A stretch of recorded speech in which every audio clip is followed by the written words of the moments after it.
الحمدللہ وکفا والصلاة والسلام علی عبادہ الذین اصطفا خصوصاً علی افضلہم وخاتم النبیین محمد الامین وعلی آلہ وصحبہ اجمعین اما بعد فاعوذ باللہ من الشیطان الرجیم بسم اللہ الرحمن الرحیم الحمدللہ رب العالمین الرحمن الرحیم مالک یوم الدین ایاک نعبد وإياك نستعين اهدنا الصراط المستقيم صراط الذين أنعمت عليهم غير المغضوب عليهم ولا الضالين آمين رب اشرح لي صدري ويسر لي أمري واحلل عقدة من لساني يفقهوا قولي اللهم ربنا ألهمنا رشدنا وأعذنا من شرور أنفسنا اللهم أرنا الحق حقا وارزقنا اتباعه وارنا الباطل باطلا وارزقنا اجتنابه اللهم ارحمنا بالقرآن العظيم واجعله لنا إماما ونورا وهدى ورحمة اللهم ذكرنا منه ما نسينا وعلمنا منه ما جهلنا وارزقنا تلاوته آناء الليل وآناء النهار واجعله لنا حجة يا رب العالمين آمين۔ آج ہم اللہ کے نام سے سلسلے وار درس قرآن کے دور ثانی کا آغاز کر رہے ہیں، اسی لیے میں نے ابھی سورہ فاتحہ کی تلاوت کی ہے، لیکن اس سے قبل کہ میں سورہ فاتحہ کے مضامین کا تجزیہ اور اس کے مفہوم اور معانی پر بات کروں، میں ایک ذاتی وضاحت اور اپنی حیثیت کا تعین آپ حضرات کے سامنے کر دینا چاہتا ہوں۔ ایک جملے میں وہ وضاحت یہ ہے کہ میری حیثیت ہرگز مفسر کی نہیں بلکہ صرف مبلغ کی۔ اس ضمن میں علامہ اقبال کا وہ مصرع بھی آپ چاہیں تو ذہن میں تازہ کر لیں کہ میں نہ عارف نہ مجدد نہ محدث نہ فقیہ، اگرچہ ان الفاظ میں مفسر کا لفظ شامل نہیں ہے، لیکن بہرحال میں اسی کے حوالے سے عرض کر رہا ہوں کہ میرا دعویٰ ہرگز یہ نہیں ہے کہ میں مفسر ہوں، بلکہ میری حیثیت اصلاً ایک طالب علم قرآن کی ہے اور اس کے مبلغ۔ اعترافات یہاں بالکل صراحت کے ساتھ وضاحت کے ساتھ کر دینا چاہتا ہوں۔ میں نے نہ علوم عربی کی باضابطہ تحصیل یعنی لغت، نحو، صرف، معانی، بیان، صنائع و بدائع اور ادب جاہلی کا میں باضابطہ طالب علم نہیں رہا۔ اسی طرح میں نے منطق اور فلسفے کی بھی کوئی باضابطہ تحصیل۔ اسی طرح جو علوم دینیہ مشہور ہیں ہمارے ہاں، علم تفسیر، علم حدیث، فقہ، اصول حدیث، پھر یہ کہ علم کلام، میں ان کا بھی باضابطہ اور باقاعدہ طالب علم کا بھی، جیسا کہ میں نے عرض کیا میں اصلاً قرآن حکیم کا طالب علم ہوں۔ البتہ چونکہ نبی اکرم صلی اللہ علیہ وسلم کا یہ حکم میرے پیش نظر رہا کہ بلغوا عنی ولو آیۃ، پہنچاؤ میری جانب سے خواہ ایک آیت۔ اس حکم میں جو عموم ہے اور جو شدت ہے در حقیقت وہی چیز ہے کہ جو اس جرأت یا جسارت کی بنیاد بنے کہ جتنا کچھ علم اور فہم حاصل ہوتا گیا اپنے مطالعہ اور تعلم قرآن کے دوران، میں نے یہ سمجھا کہ مجھ پر یہ ذمہ داری ہے، فرض ہے کہ میں اسے دوسروں تک بھی اپنی امکانی حد تک پہنچانے کی سعی۔ چنانچہ میری جو بھی کاوش ہے، جو محنت ہے، جو سعی و جہد ہے، وہ در حقیقت اسی فرمان نبوی کی تمثیل امر۔ اس ضمن میں بعض کچھ تاریخی واقعات اور حقائق بھی میں ریکارڈ پر لے آنا چاہتا ہوں۔ سن 66 میں جب میں نے یہاں لاہور، سن 65 کے اواخر میں یہاں منتقل ہو گیا تھا، لیکن یہ کہ اصلاً دروس قرآن کے جو حلقے میں نے قائم کیے وہ سن 66، لیکن بہت سے میرے ساتھیوں کے علم میں ہوگا کہ میں نے اس کے لیے درس قرآن کا لفظ بھی استعمال نہیں کیا، بلکہ کافی طویل عرصے تک میں نے اس کے لیے عنوان اختیار کیا تھا حلقہ ہائے مطالعہ قرآن۔ وہ مختلف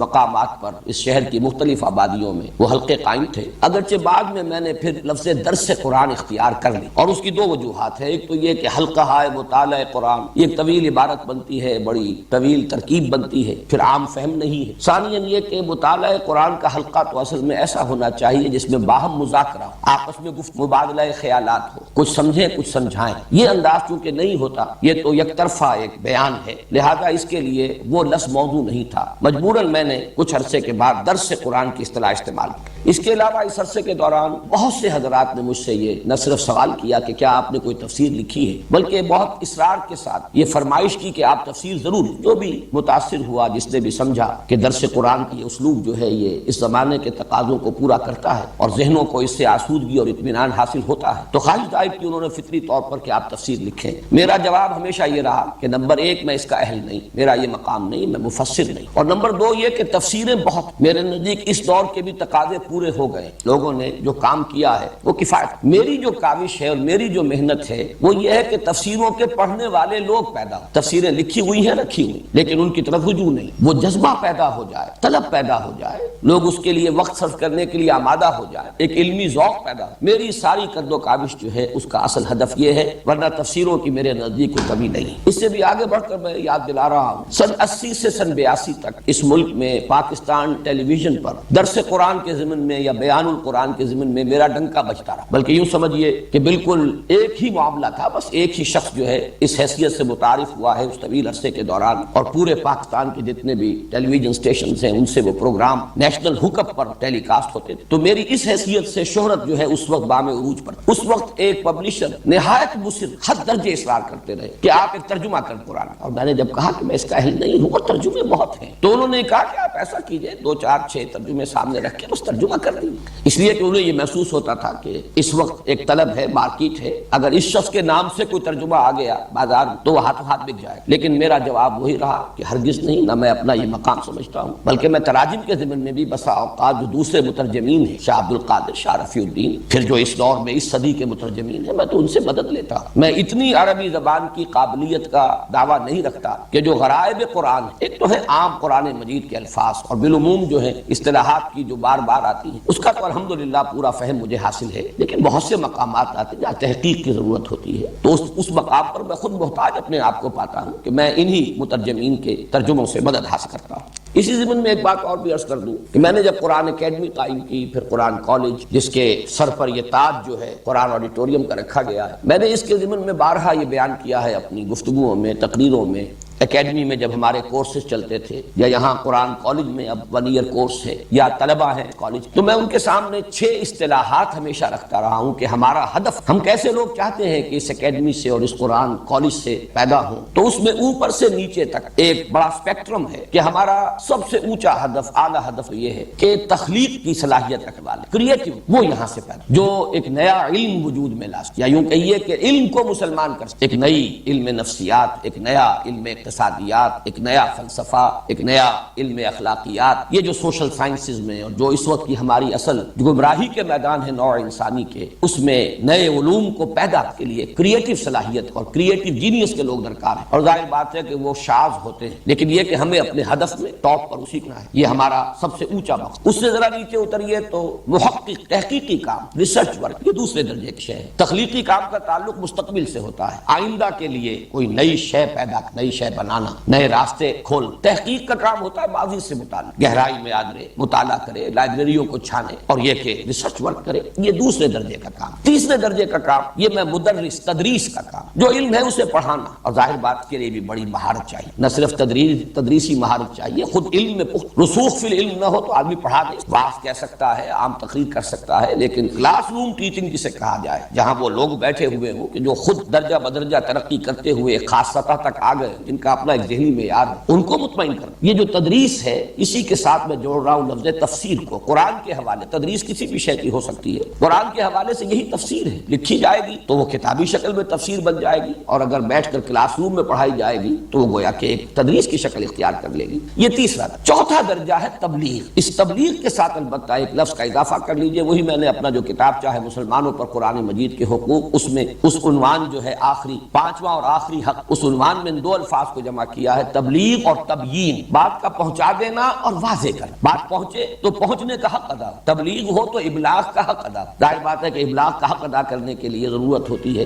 کہ جو مخاطب ہیں ان کی علمی سطح کیا ہے اسے ملحوظ رکھا جائے، ان کے اشکالات کیا ہیں انہیں حل کیا جا سکے۔ اگر یہ دونوں کام نہیں ہوں گے تو شاید تبلیغ تو ہو جائے، وما علینا الا البلاغ، ہم نے پہنچا دیا، بس ہمارے ذمے پہنچانے کی ذمہ داری تھی، لیکن تبیین، ابلاغ کا حق ادا نہیں ہوگا جب تک کہ بات تبیین کے مرحلے۔ یہ چوتھا تھا۔ 5واں درجہ اس سے نیچے اتر کر میں متعین کرتا رہا ہوں کہ ان سارے کاموں کے لیے ادارے درکار ہیں، تنظیمیں درکار ہیں، تو ظاہر بات ہے تنظیم بھی ایک کام ہے جس کی صلاحیت والے لوگ اگر ہمیں نہ ملیں گے تو یہ کام آگے نہیں بڑھ سکے گا، اس لیے کہ جن لوگوں کی ذہنی مناسبت نہ ہو، جن کا اپنا کوئی ہدف نہ بن چکا ہو، جن کا اپنا نصب العین یہ نہ ہو، اگر آپ تنخواہ پر ان کی صلاحیتیں بورو کریں اور ہائر کریں، ان کو امپلائی کر لیں اچھی سے اچھی سیلری دے کر، تب بھی وہ ایسے اداروں کا کام نہیں کر سکیں گے، انہیں آرگنائز نہیں۔ تو جو لوگ بھی اس کالج سے اکیڈمی سے گزرے، پھر جن کو اس کے مقصد کے ساتھ مناسبت پیدا ہو جائے، اب ان میں جو لوگ ان 4 اوپر کے درجوں کی صلاحیت رکھتے ہیں وہ ان کاموں میں لگیں گے، لیکن 5واں درجہ تنظیم کا اور اس سے بھی نیچے اتر کر 6واں درجہ انتظام کا، مینجمنٹ، یہ آرگنائزیشن سے بھی ذرا نیچے کی شے ہے۔ تو یہ 6 درجے ہیں اوپر سے لے کر نیچے تک، تحقیق بلکہ تخلیق، کریٹو ورک، پھر تحقیق ریسرچ ورک، پھر تدریس ٹیچنگ، اسی کے ساتھ تفسیر کا لفظ ایڈ کرنا، پھر تبلیغ اور تبیین، اس کے بعد تنظیم اور نظام۔ تو میں ہمیشہ یہ بیان کرتا رہا ہوں کہ یہ 6 ہیں، کوشش کرو اللہ تعالیٰ تمہیں ہمت دے سب سے اوپر کی سطح پر کام، آخر وہ بھی انسانوں ہی نے کیے ہیں اب تک اور آئندہ بھی کریں گے تو وہی انسان ہوں، اور کچھ پتہ نہیں ہوتا اللہ نے کس میں کس کام کی صلاحیت، بہرحال اگر اس درجے میں نہیں دوسرے میں، اس کے بعد بھی تیسرا ہے۔ تو میں نے یہ ساری بات اس لیے اس وقت آپ کے سامنے رکھی ہے کہ میں اپنے آپ کو 4تھے درجے کا، نہ میرے اندر صلاحیت کسی تخلیقی کام کی تھی اور اس کا خود اپنا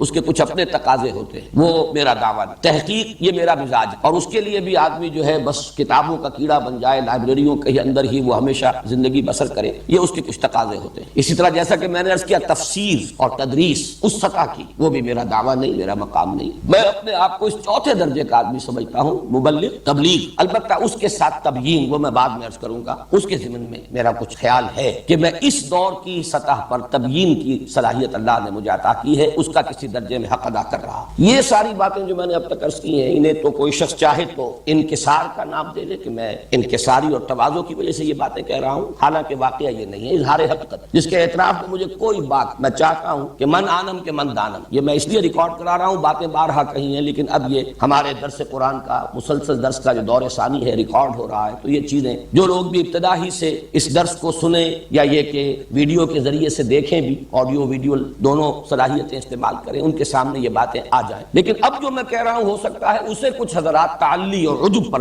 محمول کریں، اس میں سمجھے کہ شاید کوئی تکبر کی بات، حالانکہ وہ بھی میرے نزدیک تو اصلاً اظہار حقیقت ہے، اور در حقیقت یہ بھی قرآن مجید کے ایک حکم پر امتثال امر، وَأَمَّا بِنِعْمَةِ رَبِّكَ فَحَدِّثْ، مجھ پر اللہ تعالیٰ کے انعام ہوئے، مجھے ان کا ادراک ہے، شعور ہے، اعتراف ہے، اور میں اسی کی مناسبت سے اللہ تعالیٰ کا شکر ادا کرتا ہوں، اس لیے کہ شکر کے لیے تو پہلا درجہ ہے یہ، امام راغب نے جو شکر کے 3 درجے قائم کیے ہیں، تو سب سے پہلے شکر بالقلب ہے، ادراک ہو، شعور ہو کہ کتنا بڑا انعام ہوا ہے، کتنا بڑا احسان ہوا ہے، کتنی بڑی نعمت کسی نے دی، اگر اس کا شعور ہی نہیں، ادراک ہی نہیں، تو اس کا پروپورشنیٹ شکر قلب کی گہرائیوں سے نکلے گا ہی نہیں، پھر ہے شکر باللسان، پھر شکر بالجوارح، بہرحال اس وقت یہ چیزیں آ جائیں گی انشاءاللہ، اگلے ہی درس میں یہ شکر کی بحث آنے والی ہے، تو شکر در حقیقت ادراک اور اعتراف کے متناسب اور پروپورشنیٹ ہوتا ہے، تو اما بنعمت ربک فحدث، جو بھی انعام ہوا ہے میرے پروردگار کا مجھ پر، میں اس کا بھی تذکرہ کر رہا ہوں اسی حکم کے امتثال امر میں، اور وہ یہ ہے کہ جو بھی فہم قرآن مجھے حاصل ہوا ہے، میں لفظ علم سے بھی کترا کر فہم کا لفظ استعمال کر رہا ہوں، بہرحال چاہیں تو آپ اس کو ایک اصطلاح کی حیثیت سے جمع کر لیجئے، علم و فہم قرآن حکیم کا جو بھی مجھے حاصل ہوا ہے، اس میں بحمد اللہ 4 چشموں سے، اس میں علم اور فہم کے 4 چشمے ہیں جو جمع، ان سے اس حوض میں آ کر پانی جمع، اور میں آج سوچ رہا تھا تو یہ چیزیں چونکہ میرے ذہن میں آئیں تو میں آپ کے سامنے بیان بھی کر رہا ہوں کہ میرے سامنے تشبیہ آئی، قرآن حکیم میں جنت کے 3 چشموں کے نام ہیں، کوثر ہے، تسنیم ہے، سلسبیل ہے، میرے نزدیک 3 چشمے جن سے اللہ نے مجھے سیراب فرمایا اور جن سے متمتع فرمایا، اس کے مواقع عطا فرمایا، کوثر و تسنیم و سلسبیل کی ساتھ اس کی ایک مشابہت ہے، علم قرآن سے بڑی دولت اور کوئی ہے نہیں، اور چوتھے چشمے کو میں العروۃ الوثقی سے تعبیر ہوں، میں اس کی وضاحت ابھی کروں، اس اعتبار سے میرے فہم قرآن میں جو جامعیت پیدا، میں تفصیل کے ساتھ تو اپنے اس فہم قرآن کے ان 4 گوشوں کو یا اپنے فکر قرآنی کی 4 سورسز کو، یا میں نے یہ لفظ استعمال کیا ہے اپنے اس کتاب دعوت رجوع القرآن کا منظر اور پس منظر، یہ ڈائمنشنز ہیں، میری سوچ، میرے فکر، میرے فہم کی 4 ڈائمنشنز، تو میں تفصیل سے لکھ چکا ہوں اس کتاب کے اندر، ان سب کی وضاحت کے ساتھ میں بیان کر چکا ہوں کہ کس گوشے سے مجھے کیا کچھ حاصل ہوا، پھر چونکہ کتابوں کے پڑھنے کا اتنا رواج رہا نہیں ہے آج کل، اور اب اختصار کے ساتھ یہ باتیں جب میں ریکارڈ کرا رہا ہوں تو یہ باتیں بھی میں آپ کے سامنے بیان کر رہا ہوں، تفصیل جن کو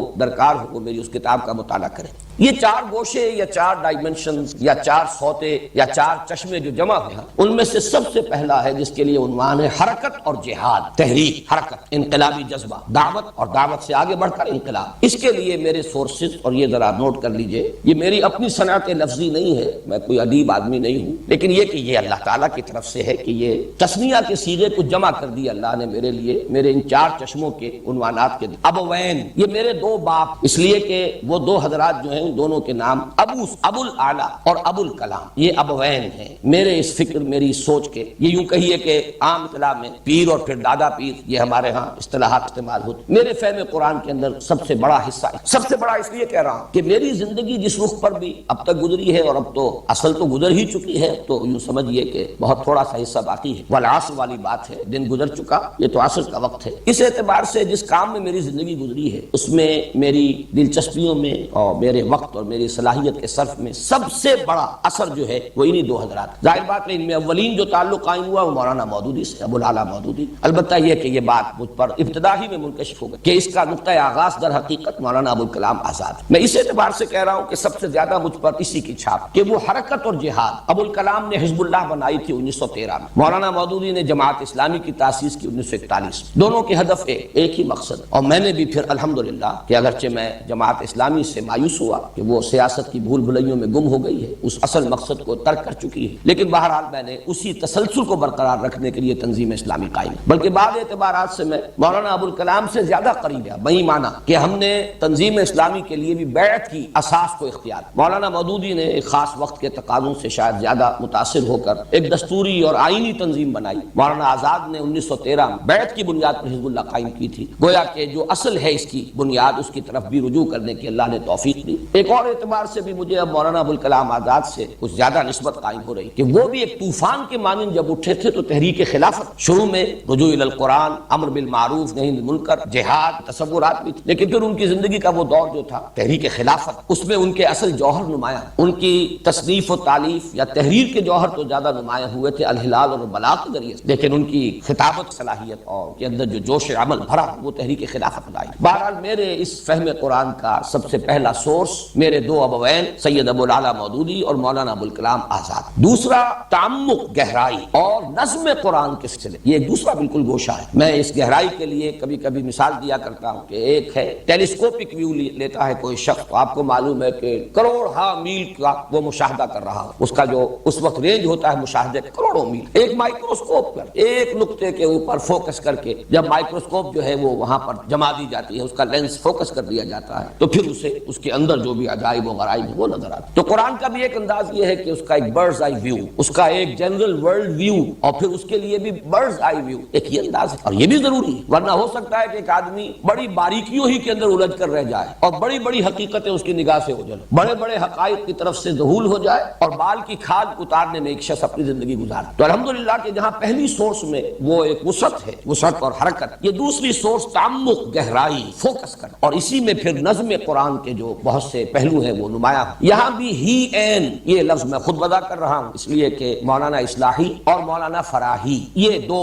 اسی نام کی مشابہت سے، جیسے ابو کے مناسبت سے میں نے ابوین کہا ہے، تو یہ ہی این یہ میری دوسری سورس ہے، نظم قرآن، اور اس کے اعتبار سے قرآن مجید کے علم و فہم کی جو ڈائمنشن ہے جو سامنے آتا ہے۔ تیسرا ہے فکر جدید کے حوالے، اور فکر جدید کے حوالے سے دو کام ہیں جو اصل میں کرنے کے ہیں، اور ان میں جو بھی مجھے حاصل ہوا ہے وہ بھی دو شخصیتوں کا میں ابھی نام لوں گا، وہ دکترین ہیں، میں عربی تلفظ استعمال کر رہا ہوں، دکترین، دو ڈاکٹر، لیکن یہ کہ وہ فکر جدید کے حوالے سے کرنے کا کام کیا ہے؟ ایک تو یہ کہ قرآن کی روشنی میں فکر جدید کا تجزیہ، اس میں کیا صحیح ہے کیا غلط، اس لیے کہ اس کو ٹوٹل ریجیکٹ کر دینا بھی یہ بھی محرومی ہے، اس لیے کہ اس میں یقیناً بہت سے موتی موجود، انسانی فکر کا ارتقاء ہوا ہے، انسانی علم کا ارتقاء ہوا ہے، جہاں سائنٹیفک ارتقاء ہوا ہے وہاں سوشل ایولیوشن کا پروسیس بھی جاری رہا ہے۔ ان چیزوں کو جب تک انکارپوریٹ نہیں کیا جائے گا، اس وقت جس فکر کی ہم بنیاد ڈال تو محرومی ہوگی، وہ ایسے ہی ہوگا جیسے کہ وقت کے تقاضے کو پورا کرنے سے قاصر رہے۔ اس اعتبار سے قرآن کی روشنی میں فکر جدید کا تجزیہ، اس میں صحیح کیا ہے، غلط، حق کتنا ہے، بات، اور پھر فکر جدید میں جو صحیح ہو حصہ اسے اس فہم قرآن میں انکارپوریٹ کر، شامل کر، ورنہ یہ کہ اس دور کی تبلیغ کا حق ادا نہیں، تبیین کا حق ادا نہیں، صرف تبلیغ تو ہو جائے گی جیسا کہ میں نے پہلے عرض کیا تھا، اور آدمی یہ سمجھ لے گا ما علینا الا البلاغ، ہمارے ذمے تو بس پہنچانے کی ذمہ داری تھی، لیکن اگر آپ فکر جدید کا جو حصہ صحیح ہے اگر اس کو انکارپوریٹ نہیں کریں گے اپنے اس فہم قرآن میں تو پھر اس دور میں تبیین قرآن کا حق ادا نہیں۔ ان دونوں پہلوؤں سے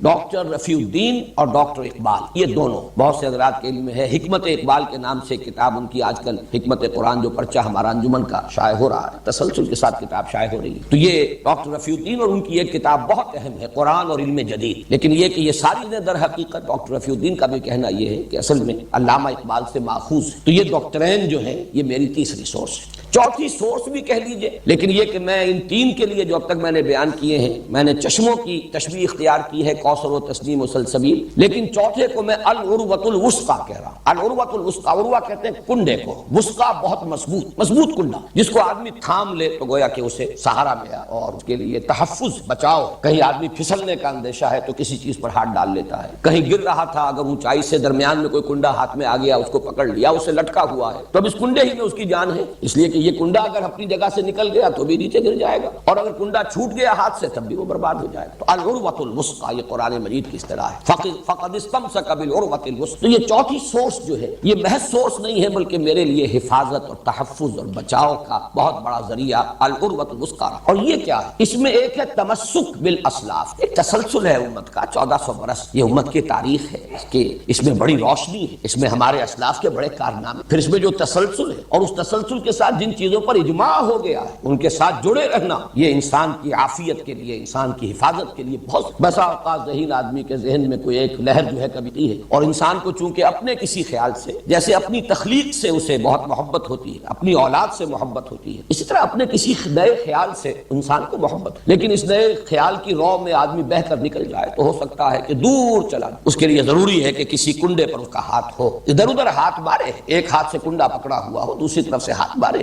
جہاں تک رسائی ہو، جو حاصل کر سکتا ہو لے، لیکن وہ کنڈا نہیں چھٹنا، وہ کنڈا چھٹ گیا تو پتہ نہیں کوئی لہر اسے کہاں لے جائے، جیسے کہ قرآن مجید میں سورہ حج میں تمثیل آئی ہے کہ تہوی بہ الریح فی مکان صحیح، پھر یہ کہ ہوا یا یہ کہ کوئی شکاری پرندے اڑا کر لے جائیں گے، تخطفہ الطیر اور تہوی بہ الریح فی مکان صحیح، یا ہوا کا جھونکا، یا یہ کہ جس جہاز کا لنگر نہ رہا ہو اسے کوئی لہر جو ہے لے جائے گی اور کسی طرف بھی اس کو چلا دے گی۔ تو یہ العروۃ الوثقی، یہ میرے دو شیخین، اب یہ دیکھیے یہ بھی صنعت لفظی ہے اگرچہ، لیکن میری نہیں ہے، ایجاد بندہ نہیں، شیخ الاسلام مولانا شبیر احمد عثمانی رحمہ اللہ، پاکستان کے پہلے اور آخری شیخ الاسلام، اور ان کے استاد شیخ الہند رحمہ اللہ، جنہیں کہ میں 14ویں صدی کا سب سے بڑا مجد، 14ویں صدی، یہ شیخین ہیں، شیخ الہند کا ترجمہ اور علامہ شبیر احمد عثمانی شیخ الاسلام، ان کے حواشی، تقریباً 5 پارے کے حواشی بھی حضرت شیخ الہند کے ہیں، بقیہ 25 پاروں کے حواشی وہ ہیں شیخ الاسلام علامہ شبیر احمد عثمانی رحمہ اللہ علیہ۔ یہ میرے لیے العروۃ الوثقی، اس میں تمسک بالاسلاف کے ساتھ ایک اور چیز ایڈ کر لیجئے، اور وہ ہے تصوف۔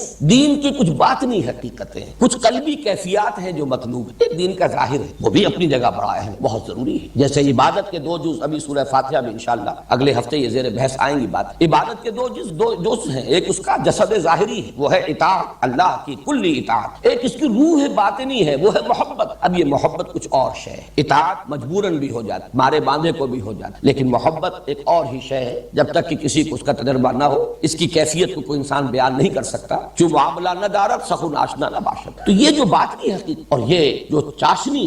ان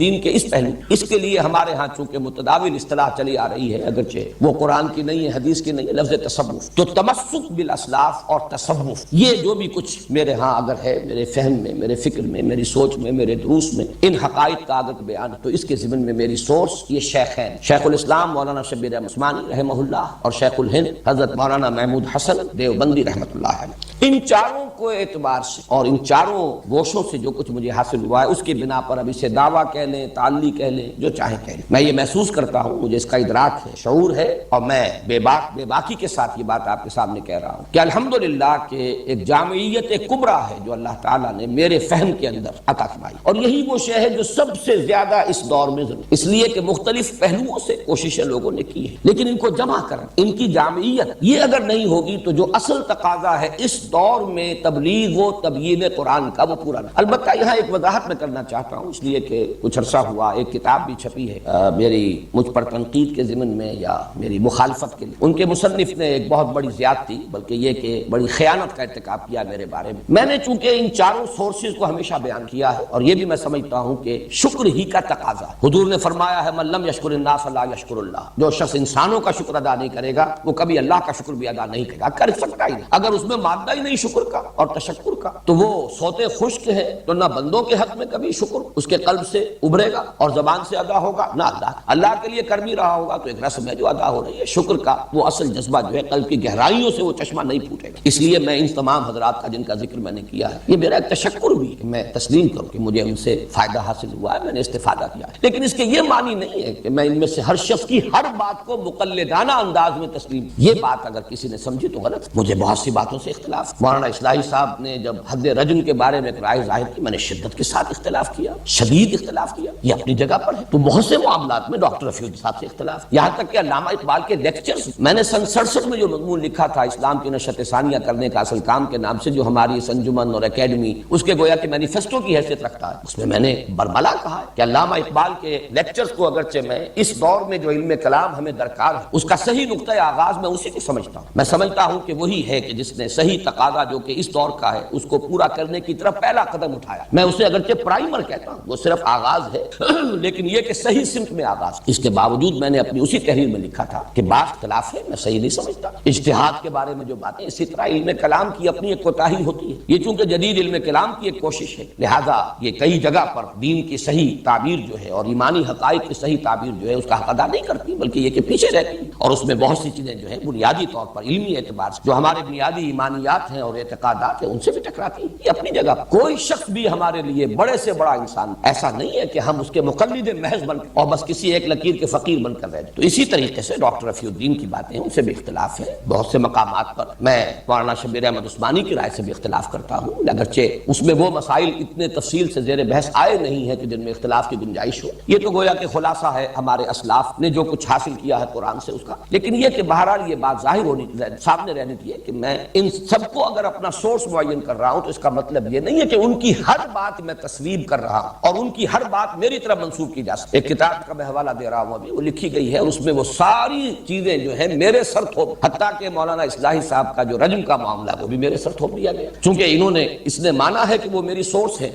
تو گویا کہ ان کی تمام باتیں جو ہیں وہ انہی کی باتیں شمار ہوئی. تو میں نے صرف چاہا کہ اس کی بھی وضاحت کر دوں کہ میں نے استفادہ کیا ہے، لیکن یہ استفادہ اس طرح نہیں ہے کہ آنکھیں بند کر کے اور اندھے بہرے ہو کر استفادہ کیا اور تقلید عامہ کا استفادہ نہیں. میں نے وہاں سے چیزیں لی ہیں اور یہ بھی ہے الحمدللہ کہ اگرچہ ان میں سے بعض حضرات کے ساتھ حسن ظن کسی خاص پہلو سے مجروح ہوتا رہا، لیکن اس کے یہ معنی نہیں ہوئے کہ میں جو بھی میں نے فکر قرآنی کے ضمن میں ان سے استفادہ کیا تھا اور میری اس سوچ اور فہم میں جو ڈائمنشن ان کے حوالے سے اضافہ ہوا تھا ڈائمنشن کا، میں اسے تج دوں. یہ کہ فکر علیحدہ شے ہے اور کسی انسان کی اپنی شخصی اس کی روش کا طرز عمل یہ بالکل علیحدہ شے ہے. جس کے ضمن میں علامہ اقبال کو میں فکر اسلامی کا اس دور میں مجدد مانوں، اس کے باوجود میں یہ تسلیم کرتا ہوں کہ علمی عملی اعتبار سے وہ بہت پیچھے. ان پہلوؤں سے ہمیں اس بات کی کوشش کرنی چاہیے کہ اپنے دل کو کھلا رکھے، اپنے ذہن کو وسیع رکھے، جہاں جو چیز ہے اس کو مانے، جو شے نہیں ہے کبھی ادراک ہونا چاہیے کو بھی انسان تسلیم کرے. بہرحال یہ تو میرے اس فہم قرآن کے 4 گوشے یا 4 سورسز ہیں جو میں نے آپ کے سامنے رکھی. اس پر مزید اللہ تعالیٰ کی جو عنایات مجھ پر ہیں میں ان کا تذکرہ کر رہا ہوں. سب سے پہلی عنایت تو یہی ہے اور سب سے بڑی کہ اللہ نے ایسے حالات پیدا کیے کہ میرا یہ پینورامک ویو بن سکا. بالکل بچپن میں علامہ اقبال کی شاعری سے ایک مناسبت قائم ہوئی، ایک ملی جذبہ پیدا ہوا. پھر مولانا مودودی کی تصانیف، یوں سمجھیے کہ اپنے ہائی اسکول کے آخری دور ہی مولانا ابوالکلام آزاد کی بھی بعض تحریریں اسی وقت میرے علم میں آ چکی تھی. مقالات ابوالکلام کا میں نے مطالعہ کیا ہے اپنے ہائی اسکول کے دوران. مولانا مودودی کی کتابیں پڑھی ہیں. پھر یہ کہ ان کی ساری تصانیف، اب ظاہر بات ہے کہ یہ ایک ڈائمنشن ہے جو ایڈ ہوئی ہے. پھر مولانا اصلاحی صاحب کا معاملہ اور ان کے ذریعے سے مولانا فراہی تک رسائی. یہ اگر اس کا موقع نہ ہوتا، جماعت اسلامی میں بہت سے لوگ ہیں جنہیں مولانا اصلاحی صاحب کی تحریریں بڑی روکھی پھیکی نظر آتی. مولانا مودودی کا انداز بہت ایک سلیس انداز، بات کو کھولنا اور جدید تعلیم یافتہ لوگوں کی ذہنی سطح کے قریب آ کر بات کرنا، اس میں جو ہے وہ ایک سلاست ہے، بہت ہی سادگی ہے، وہ خود ایک طرز انشاء کے موجد ہے. مولانا اصلاحی صاحب کے ہاں وہ بات نہیں ہے، اس میں چونکہ علمی گہرائی ہوتی تھی اور زبان میں بھی ثقافت. لیکن الحمدللہ کہ اسی زمانے میں طالب علم کے زمانے میں مجھے اللہ تعالیٰ نے وہ مناسبت عطا فرمائی. میں نے ان کی ساری کتابیں پڑھی، مجھے دلچسپی ہوئی اور آج تک بھی میں ان کی 2 کتابیں جو ہیں کا احسان مند ہوں کہ ہمیشہ تذکرہ کرتا ہوں، دعوت دین اور اس کا طریقہ کار اور مبادی تدبر قرآن. یہ نام میرا رکھا ہوا ہے، پہلے وہ کتاب چھپتی تھی تدبر قرآن نام. پھر جب میں نے تدبر قرآن کی تفسیر تدبر قرآن کی پہلی جلد شائع کی ہے تو پھر اس کتاب کو میں نے ہی نام دے دیا تھا مبادی تدبرات. یہ دونوں کتابیں میرے اس جو بھی فہم قرآن مجھے حاصل ہوا ہے اس میں ایک بہت بڑے سورس کیسے. پھر یہ کہ شیخین کے ساتھ بھی میرا رابطہ طالب علمی کے زمانے میں ہو گیا. یہ تفسیر یا جس کو حواشی کہا جاتا ہے مولانا عثمانی کے فوائد عثمانی، یہ اسی زمانے میں جبکہ میں میڈیکل کالج کا طالب علم تھا، کراچی کے کچھ سیٹھوں نے، کچھ کاروباری حضرات، تاجر حضرات، انہوں نے ایک اعتبار سے تو صدقہ کیا تھا، علمی صدقہ کہہ لیجیے، نیت چوری کی نہیں تھی، کوئی ان کے اپنے منافع کمانے کا نہیں تھا. لیکن یہ اصل میں ترجمہ جو ہے شیخ الہند کا اور حواشی جو ہے مولانا شبیر احمد عثمانی کے، یہ اخبار مدینہ بجنور، اس کے پاس اس کے تمام حقوق تھے. اب یہ کہ ہندوستان سے یہ تفسیر یہاں پہنچے تو کیسے پہنچے، پھر ان کے اپنے حالات جو ہیں اتنے خراب ہو چکے تھے، معیار طباعت کو بھی ہندوستان کے حالات جو ہو گئے مسلمانوں کے پارٹیشن کے وقت اور اس کے فوراً بعد، تو کوئی آسان کام نہیں تھا۔ تو پھر کچھ تاجروں نے ان کی اجازت لیے بغیر، اس معنی میں وہ سرقہ تھا، ان کی اجازت لیے بغیر اس تفسیر کی بڑی اعلیٰ کتابت کروائی اور اسے ہانگ کانگ سے طبع کرایا، بہت موٹے کاغذ پر، بہت عمدہ طباعت کے ساتھ یہ آئی، اور انہوں نے اسے مفت، اگرچہ بعد میں پھر وہ مختلف اداروں کو جب نسخے دے دیے گئے، 100 نسخے ان کو اور 200 ان کو، ان اداروں نے پھر اسے فروخت۔ چنانچہ میں اپنے میڈیکل کالج کے دوسرے تیسرے چوتھے سال کے دوران میں نے 100 تو نہیں ہوں گے لیکن 100 کے آس پاس ہی ہوں گے نسخے جو خریدے اور دوستوں کو یا تو خریدوائے یا اپنی طرف سے۔ وہ 5 روپے سے لے کر 30 روپے تک مجھے یاد ہے رینج، شروع میں وہ 5 روپے میں نسخہ مل جاتا تھا، اس کے بعد آخری تھا وہ 30 روپے، اور اس سے جو اللہ تعالیٰ نے حالات ایسا پیدا کر دیے، میں تو ظاہر بات ہے کہ یہ چیزیں بائی چوائس تو نہیں ہوتی، یہ انسان کے اپنے اختیار نہیں ہے کہ اس طریقے سے ایسے حالات بنتے چلے گئے۔ اور اس کے بعد پھر یہ کہ ڈاکٹر رفیع الدین اور خاص طور پر پروفیسر یوسف سلیم چشتی، ان سے جو روابط قائم ہوئے، ان کے حوالے سے علامہ اقبال کے فکر کی جو خاص طور پر فارسی میں جو ان کا فلسفہ ہے اور فکر سے آشنائی، تو یہ اللہ کا فضل اور کرم، اسی کی طرف سے یہ حالات ہوتے ہیں۔ لہذا سب سے بڑی تو یہی مجھ پر اللہ کی عنایت ہے۔ میں اس کے لیے عرض کروں گا کہ قرآن مجید میں جیسے کہ سورہ بنی اسرائیل میں آیا ہے حضور سے خطاب کر کے، ان فضلہ کان علیک کبیرا، اے نبی آپ پر اللہ کا بہت بڑا فضل، تو اس کا ایک عکس چاہے وہ ادنا عکس ہے، میں سمجھتا ہوں کہ مجھ پر بھی اللہ تعالیٰ کا یہ کرم ہوا ہے کہ یہ کیفیات اور حالات ایسے ہو گئے کہ میں ان تمام گوشوں سے واقف۔ مزید جو اس پر ہے وہ اللہ نے جو میرا مزاج بنایا، یہ بھی اسی کی عطا ہے، اسی کے دین ہے، اس میں انسان خود اپنے مزاج کا بنانے والا نہیں ہے۔ اس میں دو چیزیں جو ہیں، یہ بات میں شاید آج پہلی مرتبہ اتنی وضاحت سے عرض کر رہا ہوں کہ یہ بھی اس میں ایڈ ہو جائے کہ ایک ذہن مجھے منطقی عطا کیا، میں نے منطق کبھی پڑھی نہیں، لیکن منطق کا پڑھنا اور اس کو یاد کر لینا اور ہے، اور ذہن کا منطقی ہونا اس خود یہ اور۔ اللہ نے مجھے منطقی ذہن عطا کیا، اور نمبر 2 فلسفیانہ مزاج عطا کیا۔ میں فلسفے کا بھی باضابطہ طالب علم کبھی نہیں، لیکن ایک ذوق ہوتا ہے، ایک مزاج کا۔ میں ذرا اس کا ایک مزید وضاحت کروں۔ منطق اصل میں نام ہے تحلیل اور تجزیے، اگرچہ استقرائی منطق بھی، یہ بھی منطقی کی ایک شاخ شمار ہوتی ہے، لیکن اصل منطق جو ہے جس کا کہ یوں سمجھیے کہ سکہ رواں رہا اور دور دورہ رہا، وہ تو استخراجی منطق۔ میں آج سے یہ تحقیقی گفتگو بس اب اختتام کو پہنچ رہی ہے، تو میں عرض کر رہا تھا کہ اللہ تعالیٰ کی دین، اس کی عطا، اس کا جو فضل مجھ پر ہوا ہے کہ ذہن منطقی اور مزاج فضیان۔ مراد کیا ہے؟ منطق در حقیقت نام ہے تجزیے کا اور تحلیل، کسی چیز کا تجزیہ کر کے، اس کی تحلیل کر کے، اس کے اجزاء کو سمجھ، اور فلسفیانہ ذہن مزاج نام ہے اس کا کہ چیزوں کو جمع کر کے ایک حقیقت کلی کا ادراک کر کوشش۔ فلسفہ نام ہی اس کا ہے۔ سائنس کے مقابلے میں جب فلسفہ ہم بولتے ہیں، ایک طبیعیات اور ایک ما بعد الطبیعیات، ما بعد الطبیعیات در حقیقت اس کائنات کے کلی حقائق سے وجود کیا ہے، اس کا آغاز کیا ہے، اس کا اختتام کیا ہے، زندگی کیا ہے، انسان کیا ہے، خیر کیا ہے، شر کیا ہے، تو یہ در حقیقت ایک ورلڈ ویو، ایک جامع تصور جو ہے وہ آدمی مرتب کرتا ہے۔ تو جہاں منطق جو ہے وہ تحلیل اور تجزیے کا نام ہے، وہاں فلسفے میں تالیف اور جمع و تالیف، جمع کرنا اور اس سے ایک ورلڈ ویو بنانے کی کوشش کرنا۔ تو یہ مزاج میرا ہے، اگرچہ نہ میں منطق کا طالب علم رہا اور نہ فلسفے کا طالب رہا، لیکن یہ اللہ کی دین ہے۔ تو وہ 4 سورسز سے جو کچھ مجھے حاصل ہوا ہے، معاملہ صرف یہ نہیں ہے کہ میں صرف اسے نقل کر رہا ہوں، صرف اسے بیان کر رہا ہوں، میں نے اس میں جمع و تالیف، میں نے ان گوشوں کو جمع آپس میں ان کو انٹر کنیکٹ کیا ہے، ان میں ربط قائم کیا، اللہ تعالیٰ کا فضل ہے۔ اور یہی وجہ ہے کہ جو قبول عام حاصل، درس قرآن جس درجے یہاں مقبول رہا، اتوار کی صبح کا جو درس ہوتا تھا جبکہ اتوار کی چھٹی ہوتی تھی، وہ درس جو ہے شاید اس طرح کا درس پوری دنیا میں اس زمانے میں کہیں نہ رہا ہو، اس کے چرچے ہوئے ہیں، اس کا شہرہ ہوا ہے۔ پھر یہ کہ جس طریقے سے آج کیسٹس جو ہیں وہ مقبول ہیں، لاکھوں کی تعداد، کونے کونے میں جہاں بھی کوئی اردو بولنے والے لوگ، سمجھنے والے لوگ ہیں، وہ کیسٹ پہنچ چکے ہیں۔ یہ سب اسی لیے ہے کہ وہ محسوس کرتے ہیں کہ اس دور کے تقاضوں کے مطابق ایک ابلاغ، اس کی تبیین، اس کا کسی درجے میں حق ادا ہو۔ چنانچہ میرے شدید ترین ناقدین نے بھی، میں نے یہ چیزیں نقل بھی کی ہیں اپنے اس کتاب میں، دعوت رجوع القرآن کا منظر اور پس منظر، انہوں نے بھی یہ اعتراف کیا ہے کہ تمہارے درس سے ہر شخص کچھ نہ کچھ لے کر ضرور اٹھتا ہے، یعنی مختلف مزاج کے لوگ آتے ہیں، لیکن یہ کہ مختلف مزاج کے لوگوں کو کچھ نہ کچھ ملتا ہے، انہیں کچھ غذا۔ ظاہر ہے کہ اگر ملے نہ تو پھر دوبارہ کو پلٹ کر نہیں آئے گا، کوئی نہ کوئی ذہنی ہم آہنگی ہوتی ہے، کوئی انسان کو محسوس ہوتا ہے کہ مجھے کچھ ملا ہے، کوئی مناسبت قائم، کوئی فائدہ نظر آتا ہے، تبھی آدمی پلٹ کر آتا ہے، ورنہ کون اپنا وقت آج کی دنیا میں جو سب سے قیمتی شے ہے وہ تو وقت، سب سے زیادہ جس کی اسکیرسٹی ہے، جس کا فقدان، جس کی کمیابی اور نایابی ہے، تو فرصت ہے۔ اس اعتبار سے اگر لوگ یہ وقت صرف کرتے ہیں تو اسی لیے کرتے ہیں کہ وہ محسوس کرتے ہیں کہ کچھ ملتا ہے، کچھ حاصل ہوتا ہے۔ ذالک فضل اللہ یؤتیہ من یشاء، جیسا کہ میں نے عرض کیا تھا کہ اس کو تعلی پر بھی محمول کریں مجھے اعتراض نہیں ہوگا، اس سے دعویٰ اور ادعا کہیں تو بھی میں آپ سے اس پہ الجھوں گا نہیں، لیکن میرے نزدیک جہاں وہ ایک حقیقت میں نے بیان کر دی کہ میں باضابطہ طالب علم نہیں رہا ہوں، نہ علوم عربی کا نہ علوم نہ میں نے فلسفہ پڑھا نہ میں تو طالب علم رہا ہوں جیسا آپ کو معلوم ہے، ویسے ایم اے اسلامیات تو کر لیا تھا، لیکن میں سمجھتا ہوں کہ اس کا تو ذکر کرنا بھی در حقیقت اس پوری گفتگو میں اس کا بالکل غیر متعلق سی بات، وہ کوئی کسی درجے میں بھی وہ کوئی حیثیت اس کی نہیں، اگرچہ کراچی یونیورسٹی میں فرسٹ بھی آ گیا تھا، لیکن وہ تو میں نے بھاگتے دوڑتے ایسے ہی صرف یہ کہ بغیر کچھ پڑھے لکھے سوائے اس کے کہ فقہ کی ایک کتاب تو میں نے کچھ دن پڑھی ہے، لیکن باقی یہ کہ اس کے لیے کبھی کچھ پڑھنے لکھنے کا معاملہ نہیں ہوا۔ یہ چیزیں تو ہمارے ہاں علم اس درجے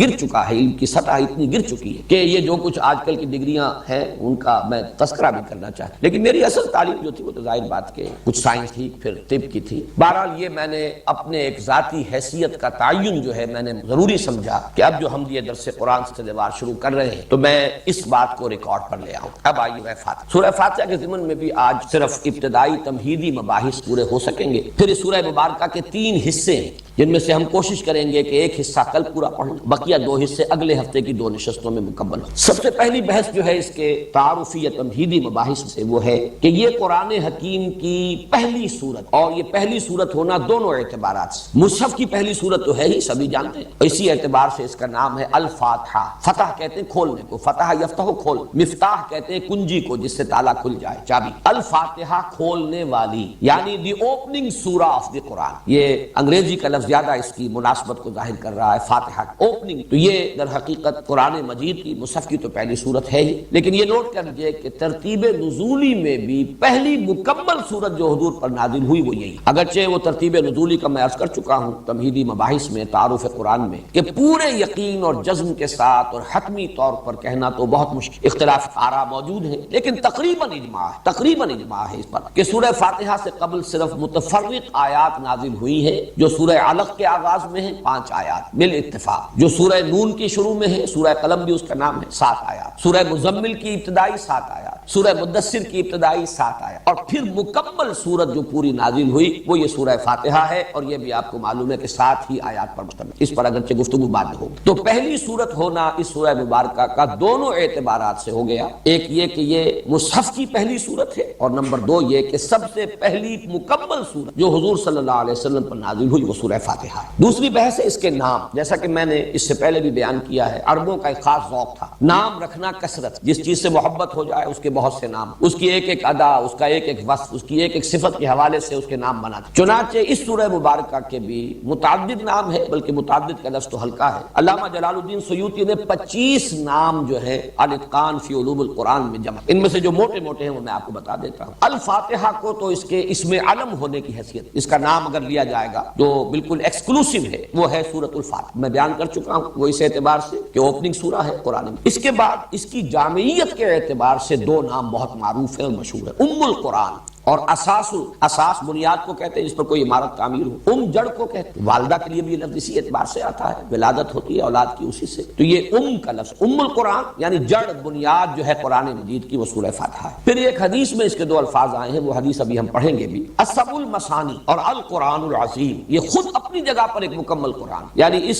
سورہ مبارکہ کی عظمت کو ظاہر کرنے کے لیے، چونکہ یہ الفاظ خود محمد رسول اللہ صلی اللہ علیہ وسلم نے استعمال فرمائے ہیں، ابھی ذرا ٹھہر جاؤ میں بعد میں کروں، تو السبع المثانی 7 دہرائی جانے والیاں، بار بار پڑھی جانے والیاں 7 آیات، اور القرآن العظیم یہ بھی اس کا ایک نام ہے، یہ خود اپنی جگہ ایک مکمل قرآن ہے اور عظمت والا قرآن۔ پھر جو اس کے مضامین ہیں اور پھر اس کے جو مختلف اجزاء ہیں اس کے اعتبار سے سورۃ الحمد، سورۃ الشکر، سورۃ الصلاح، سورۃ السؤال، سورۃ المناجات، یہ مختلف نام، الکافیہ، الشافیہ اور الشفاء، الوافیہ، الراقیہ، راقیہ رقی کہتے ہیں جھاڑ پھونک کر یہ کچھ پڑھنے کو، یہ سورہ فاتحہ جو ہے یہ اس اعتبار سے بھی اس کو مسلسل پڑھ کر کئی بار اگر پھونکا جائے، یہ بھی چیزیں ہیں کہ جو ثابت ہیں اور ان کے اندر ہمارے اسلاف کا یہ تعامل رہا ہے۔ تو شافیہ شفا دینے والا، الشفا بھی اس کا سورۃ الشفا اور شافیہ، الکافیہ یہ کافیہ بھی کفایت کرنے والی، یعنی یہ کہ مضامین قرآن اور اس کی حکمت اور فلسفے کو اپنے اندر سمو لینے والی اور اس کا احاطہ کرنے والی، الوافیہ پورا کرنے والی، یہ بھی اس کی جامعیت کے اعتبار سے۔ تو یہ ہیں چند نام جو میں نے آپ کو بتائے، ویسے علامہ جلال الدین سیوطی رحمہ اللہ نے 25 نام اس کے، اور انہوں نے لکھا بھی ہے کہ میں نے بڑی محنت سے جمع کیے، لیکن یہ کہ ان کی اہمیت نہیں ہے، یہ تو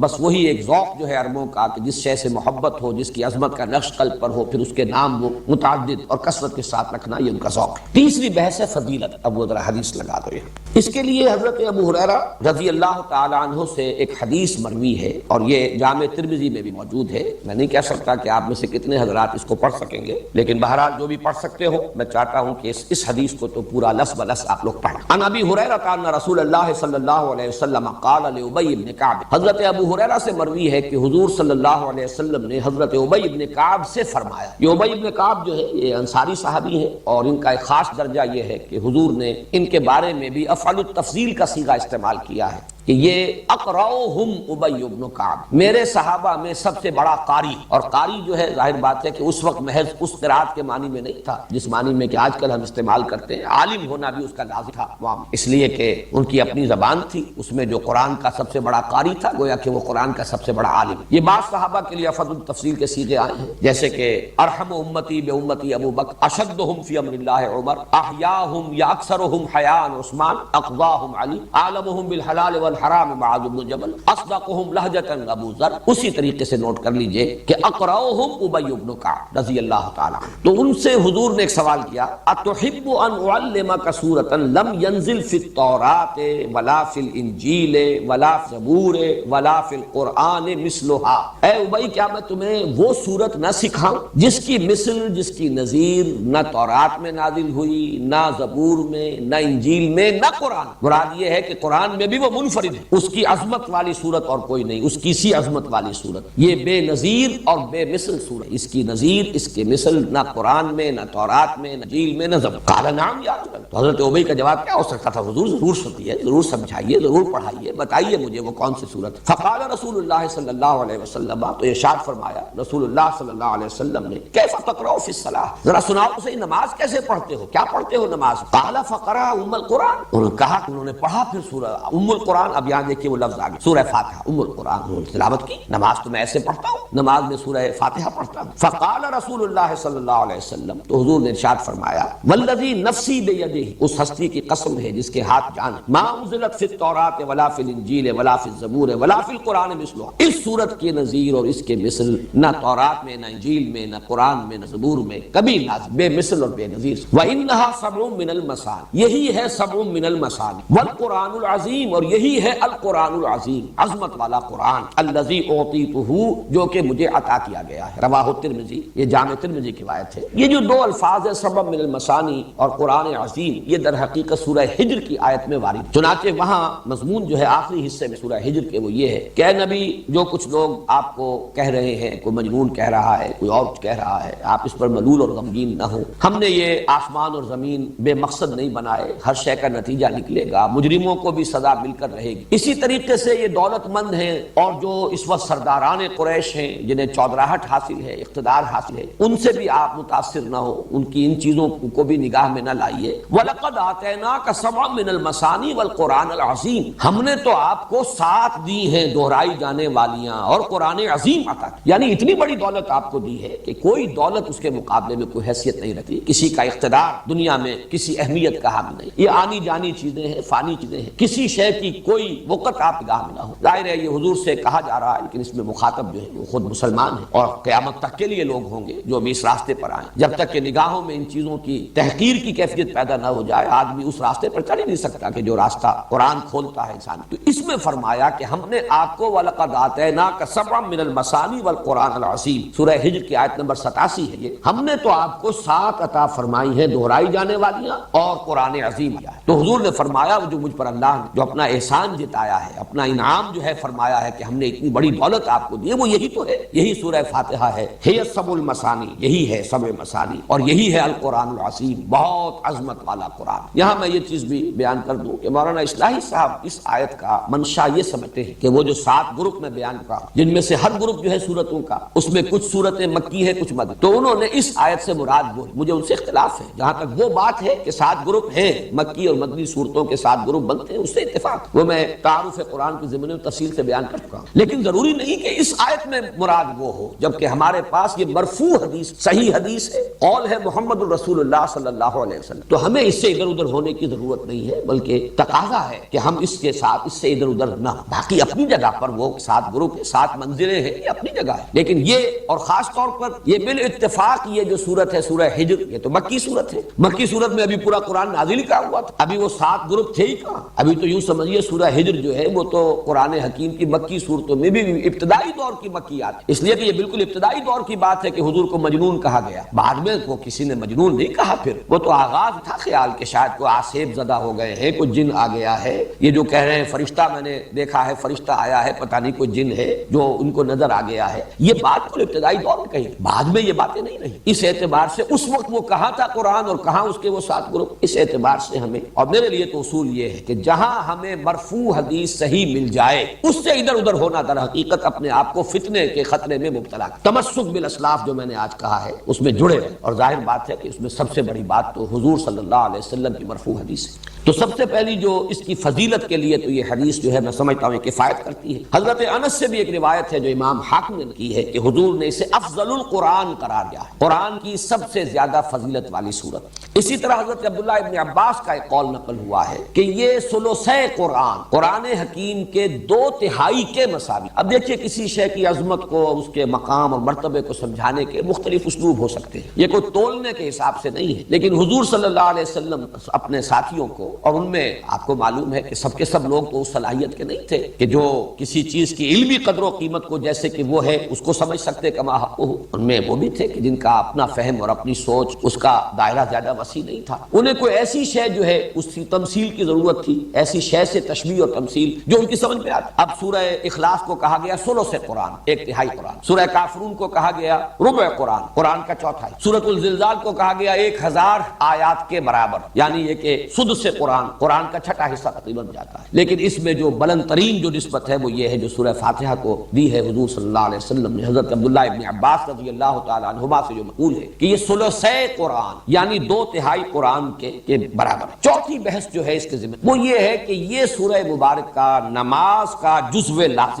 لازم، چنانچہ اس کے ضمن میں وہ حدیث میں آپ کو سنا دینا چاہتا ہوں کہ جو بخاری میں بھی ہے، مسلم میں بھی ہے، ترمذی میں، ابو داؤد میں، نسائی میں وغیرہم، یوں سمجھیے کہ محدثین نے سب نے اس کو تسلیم کیا ہے، اور یہ حضرت عبادہ ابن صامت سے ہے رضی اللہ تعالی عنہ، وہ فرماتے ہیں کہ حضور نے ارشاد فرمایا لا صلاۃ لمن لم یقرأ بفاتحۃ الکتاب، اس شخص کی کوئی نماز نہیں جو فاتحۃ الکتاب یعنی سورہ فاتحہ نہیں پڑھتا، کوئی نہیں۔ اس کا یہ مفہوم تو متفق علیہ کہ سورہ فاتحہ نماز کا جزو لازم، البتہ اس کے بعد اختلاف آیا جماعت کی شکل میں جب نماز ادا کی جائے تو امام کے ساتھ ہر مقتدی کا پڑھنا بھی واجب ہے یا نہیں۔ اس میں 3 آراء ہیں ہمارے ہاں، 2 انتہائی آراء ہیں، ایک درمیانی رائے۔ ایک رائے جو ہمارے ہاں تو بہت ہی معروف ہے، مشہور ہے، اس لیے کہ امام ابو حنیفہ کی رائے ہے، فقہ حنفی کا بڑا اہم مسئلہ ہے، اور ہماری عظیم اکثریت جو ہے آبادی کی وہ حنفی المسلک ہے، تو وہ تو یہ ہے کہ امام کی قرات جب ہو رہی ہے، امام کے ساتھ آپ نماز پڑھ رہے ہیں تو امام کی قرات ہی آپ کے لیے قرات، آپ کو نماز نہیں پڑھنی۔ مقتدی کے لیے یہ سورہ فاتحہ جو ہے اس کا پڑھنا ضروری نہیں، بلکہ نہ صرف یہ کہ ضروری نہیں بلکہ نہ پڑھنا ضروری، یہ انتہائی شدت ہے جو حنفی مسلک میں اس بارے میں ہے، اور مثال وہ دیتے ہیں بڑی، یعنی ایک اعتبار سے تمثیل و تشبیہ کے پہلو سے بہت یعنی معقول تشبیہ ہے کہ جب وفد کی صورت میں کہیں جائے، کسی بڑی شخصیت کے سامنے پیشی ہو، حاضری ہو، تو کوئی ایک ہوتا ہے جو نمائندہ، وہ گفتگو کرتا ہے، باقی سب لوگ موجود ہوتے ہیں، ان کی موجودگی گویا کہ ایک طرح کی شمولیت ہے، لیکن یہ کہ گفتگو جو ہے، کوئی درخواست کرنی ہے، کوئی مطالبہ رکھنا ہے، تو وہ ایک ان کا نمائندہ کرتا ہے۔ اسی طریقے سے جب امام پڑھ رہا ہے تو گویا کہ مقتدیوں کی طرف سے قرات ہو گئی، یعنی یہ مطلب نہیں ہے کہ یہ نماز کا جزو لازم نہیں ہے، صرف یہ ہے کہ جب جماعت کی شکل میں نماز پڑھی جا رہی ہو تو سورہ فاتحہ جب امام نے پڑھ لی تو گویا کہ تمام مقتدیوں کی طرف سے بھی قرات کا حق ادا ہو۔ اس کے بالکل برعکس اور دوسری انتہائی رائے جو ہے وہ امام شافعی کی ہے رحمہ اللہ، کہ جو ظاہر ہے اس کا، ویسے یہ میں عرض کر دوں کہ جو موقف ہے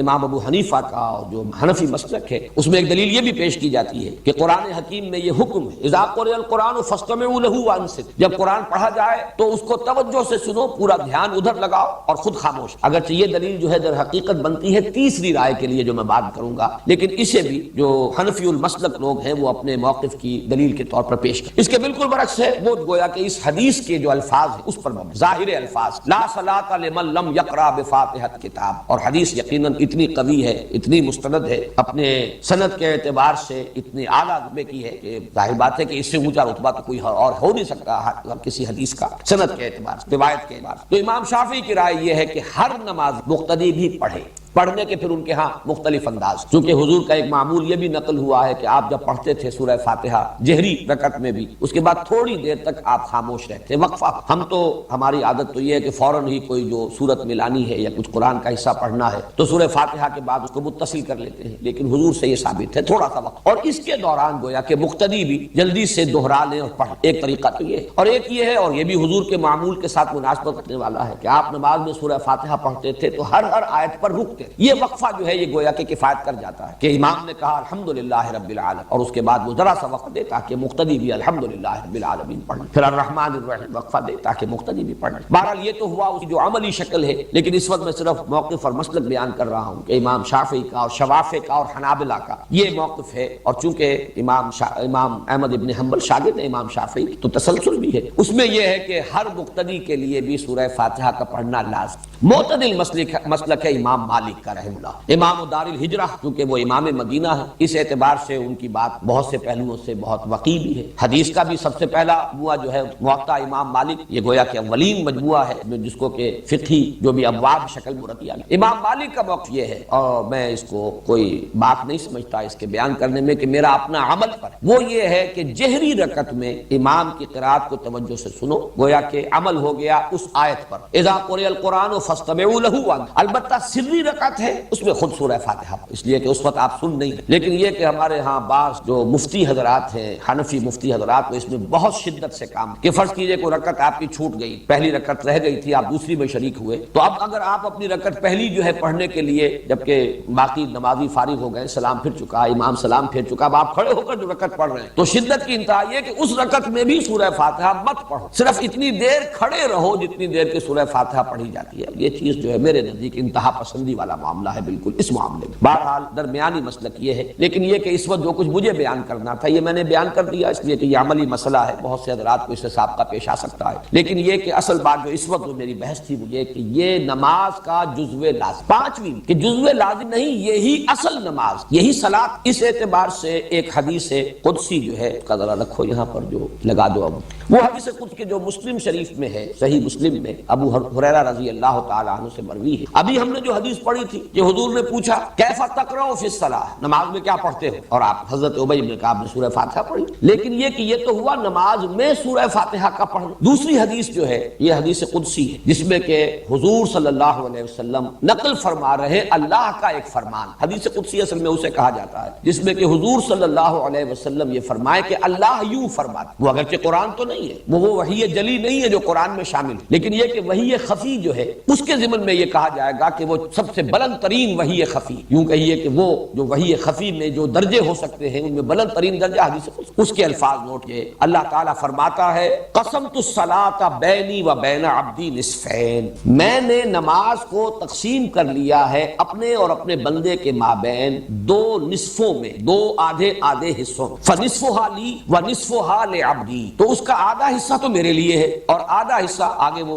بڑھاؤ، نصفها لعبدی، اور اس کا آدھا حصہ میرے بندے کا، اور اس کے بعد فرمایا جو نیچے الفاظ ہیں وَلِعَبْدِي مَا سَأَلَ، اور میرے بندے کو مل گیا، میں نے عطا کر دیا، جیسے انگریزی میں کہتے ہیں گرانٹڈ، میں نے بندے کو دیا، وَلِعَبْدِي، میرے بندے کا ہو گیا مَا سَأَلَ، جو اس نے مانگا۔ یہاں پہ حدیث قدسی تو ختم ہو جاتا، البتہ پھر حضور صلی اللہ علیہ وسلم وہ یہاں درج نہیں ہے، حضور نے پھر اس کی وضاحت فرمائی اذا قال العبد الحمد للہ رب العالمین یقول اللہ تعالی حمدنی عبدی، جب بندہ کہتا ہے الحمد للہ رب العالمین تو اللہ فرماتا ہے میرے بندے نے میری حمد، وَإِذَا قَالَ الْعَبْدُ، اب جب بندہ کہتا ہے الرحمن الرحیم یقول اللہ تعالی، فرماتا ہے اللہ تعالی اثنى علی عبدی، میرے بندے نے میری ثنا کی، جب بندہ کہتا ہے مالک یوم الدین قال اللہ تعالی، اللہ فرماتا ہے مجدنی عبد، میرے بندے نے میری بزرگی بیان، میری عظمت بیان۔ اب یہ تین چیزیں جو ہے، تین آیات گویا کہ یہ کل کی کل اللہ کے لیے ہوئی، اللہ کی حمد، اللہ کی ثنا، اللہ کی تمجید، تحمید تمجید ثنا اللہ۔ جب بندہ کہتا ہے ایاک نعبد و ایاک نستعین قال اللہ تعالی، اللہ فرماتا ھذا ما بینی و بین عبدی عبدی ولعبدی ما سال، یہ میرے اور میرے بندے کے مابین ہے. یہاں پر آ کر گویا کہ ایک چیز جڑ گئی ہے، یہ میرے اور میرے بندے کے مابین ہے،